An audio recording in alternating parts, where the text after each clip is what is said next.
Tout en travaillant dur, ils continuent d'avoir un œil sur le marché du travail, à la recherche de l'emploi correspondant à leur formation. Mais le souvenir de l'échec universitaire pèse d'une telle manière sur eux que beaucoup arrivent un peu penauds sur le marché du travail. En fait, ça leur fait perdre confiance en eux et ils ont peur de tout, quoi. Pour sauver la face aux yeux de leurs proches, notamment leurs parents, et ne pas tomber dans la trappe morale du chômage, ils semblent alors prêts à payer de leur personne pour s'imposer sur le marché du travail, pour y faire valoir des qualités sociales. Dévouement, ardeur au travail, sérieux, conscience professionnelle. Donc ils sont encore plus zélés que les autres, quoi. C'est des compétences pas monnayables dans l'univers scolaire.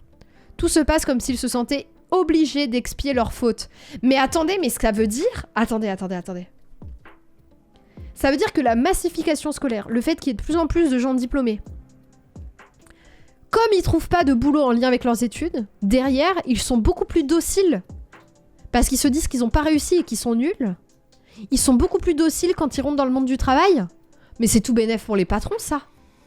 Je viens de capter, là. Tout se passe comme s'ils se sentaient obligés d'expier leur faute, celle de ne pas avoir su profiter de la chance qui leur était offerte de poursuivre leurs études, comme s'ils devaient à tout prix, par leur conduite, se racheter dans leur nouvel univers du travail. Si ceux d'entre eux, une majorité qui occupent des postes non qualifiés, ouvrières à l'usine, serveuses de restaurant, acceptent souvent avec un terrible fatalisme leurs nouvelles conditions de travail, c'est, semble-t-il, parce qu'ils se sont pris dans cette logique de rachat, qu'ils cherchent à travers leur comportement exemplaire au travail à se relancer, à reconstruire leur estime de soi qui apparaît dès lors comme le moteur principal de leur conduite dans leur univers professionnel.